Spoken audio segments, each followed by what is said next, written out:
8 మ్యాచ్ల్లో ఒక్కటంటే ఒక్క విజయం. పాయింట్ల పట్టికలో అట్టడుగు స్థానం. రన్ రేట్ అయితే ఏకంగా మైనస్లో. అప్పటికి కనీసం 4 విజయాలు సాధించిన జట్లయితే 6 ఉన్నాయి. ఇక ఈ ఐపీఎల్లో బెంగళూరు కథ ముగిసినట్లేనని క్రికెట్ ప్రపంచం తీర్మానించేసింది. ఆర్సీబీ నిస్సహాయతను, వైఫల్యాన్ని ఎగతాళి చేస్తూ సోషల్ మీడియాలో మీమ్స్ కూడా పోటెత్తాయి. ఆఖరికి ఆర్సీబీ జట్టులో ఆటగాడు కూడా కలలో సైతం తమ జట్టు ముందంజ వేస్తుందని ఊహించి కూడా ఉండరు. కానీ అద్భుతం చూశాం. బెంగళూరు అదరగొట్టేసింది. మిగతా అన్ని మ్యాచుల్లో అంటే వరుసగా 6 మ్యాచుల్లో గెలిచి అసాధ్యం అనుకున్న దాన్ని సుసాధ్యం చేసి చూపించింది. అందరినీ ఆశ్చర్యంలో ముంచెత్తి కనీ విని ఎరగని రీతిలో ఐపీఎల్ 17వ సీజన్లో ప్లే ఆఫ్స్కి అయితే దూసుకెళ్లింది. గెలుపు తప్పనిసరి అయిన తన ఆఖరి మ్యాచ్లో ఆర్సీబీ శనివారం చెన్నైపై గెలిచింది. 14 పాయింట్లతో చెన్నైతో సమంగా నిలిచిన ఆర్సీబీ మెరుగైన రన్ రేటుతో ముందంజ వేసింది. రాయల్ ఛాలెంజర్స్ బెంగళూరు అదరగొట్టేసింది. వరుసగా 6వ విజయంతో ఐపీఎల్లో ప్లే ఆఫ్స్లో ప్రవేశించింది. ఆల్రౌండ్ ఆధిపత్యాన్ని ప్రదర్శించిన ఆ జట్టు 27 పరుగుల తేడాతో సిఎస్కేని మట్టి కరిపించింది. ముందుగా బ్యాటింగ్ చేసిన ఆర్సీబీ డూప్లెసిస్ 39 బంతుల్లో 54, కోహ్లీ 29 బంతుల్లో 47, రజిత్ పటిదార్ 23 బంతుల్లో 41, కెమెరాన్ గ్రీన్ 17 బంతుల్లోనే 38 పరుగులు చేసి చివరి దాకా నాట్అవుట్గా ఉండటంతో ఆర్సీబీ 5 వికెట్ల నష్టానికి 218 పరుగులు చేసింది. అలాగే ఛేదనలో తడబడ్డ చెన్నై సూపర్ కింగ్స్ 7 వికెట్లకు గాను 191 పరుగులే చేయగలిగింది 20 ఓవర్లకు గాను. అయితే 201 పరుగులు చేసినా సరే ఆ జట్టు అయితే చెన్నై సూపర్ కింగ్స్ ప్లే ఆఫ్స్కి వెళ్లేదని చెప్పాలి.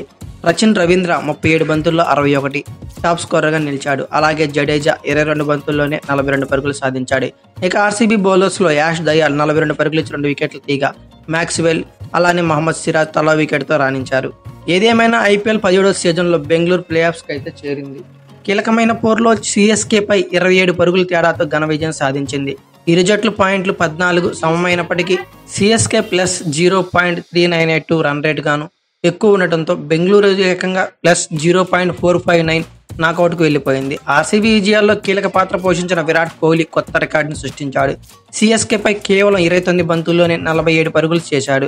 ఫస్ట్ సీజన్లో ఇప్పటివరకు 14 మ్యాచ్ల్లో 708 పరుగులు చేసిన కోహ్లీ వద్దే ఆరెంజ్ క్యాప్ అయితే ఉంది.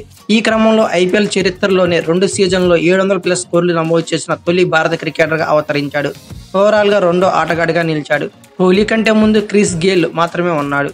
గేల్ 2012లో 733 పరుగులు, 2013లో 708 పరుగులు చేశాడు. వరుస సీజన్లో ఇన్ని పరుగులు చేసిన ఆటగాడు మరెవరూ లేరు. ఈ సీజన్లో 708 పరుగులు చేసిన కోహ్లీ స్ట్రైక్ రేట్ 155.60. ఇప్పటి వరకు ఐపీఎల్లో అత్యధిక స్ట్రైక్ రేటు ఇదే. ప్రస్తుత సీజన్లో తన స్ట్రైక్ రేట్పై విమర్శలు వచ్చినా ఏమాత్రం వెనకడుగు వేయకుండా కోహ్లీ చెలరేగిపోతున్నాడు. 2016 ఎడిషన్లో అతను ఏకంగా 974 పరుగులు చేసిన సంగతి తెలిసిందే. అప్పుడు కోహ్లీ స్ట్రైక్ రేట్ 152 పరుగులు 22 మాత్రమే. ఒకే సీజన్లో అత్యధిక పరుగులు చేసిన ఆటగాడుగాను కొనసాగుతున్నాడు.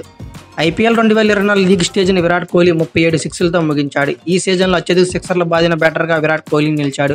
ట్రావిస్ హెడ్ 36 సిక్స్లతో రెండో స్థానంలో నిలిచాడు. కోహ్లీ 2016లో మొత్తం 38 సిక్స్లు కొట్టాడు. ఈసారి ఆ రికార్డును బద్దలు కొట్టేయడం ఖాయమనే చెప్పుకోవాలి. గతంలోనే మే 18 నాడు జరిగిన మ్యాచ్లో విరాట్ కోహ్లీ రాణించిన సందర్భాలు ఎక్కువే. అప్పుడు 56 నాట్అవుట్, 27 నాట్అవుట్, 113 100 పరుగులు చేశాడు. ఈసారి కూడా 47 రన్స్ చేసిన సంగతి అందరికీ తెలిసిందే. 5 ఇన్నింగ్స్లో కలిపి మే 18న విరాట్ కోహ్లీ 343 పరుగులు చేశాడు. భారత్ వేదికగా టీ20లో అత్యధిక పరుగులు చేసిన బ్యాటర్గా విరాట్ కోహ్లీని నిలిచాడు. తాజాగా సిఎస్కేపై ఇన్నింగ్స్ 9000+ రన్స్ చేసిన ఆటగాడిగా నిలిచాడు. అతని తర్వాత రోహిత్ శర్మ 8008 పరుగులు చేశాడు. ఈ వీడియో కనుక మీకు నచ్చినట్లయితే like, share, comment plus subscribe చేసుకోండి. అలాగే పక్కనే ఉన్న బెల్ ఐకాన్ ఒకటి మాత్రం మర్చిపోకండి. Thank you for watching. Have a nice day.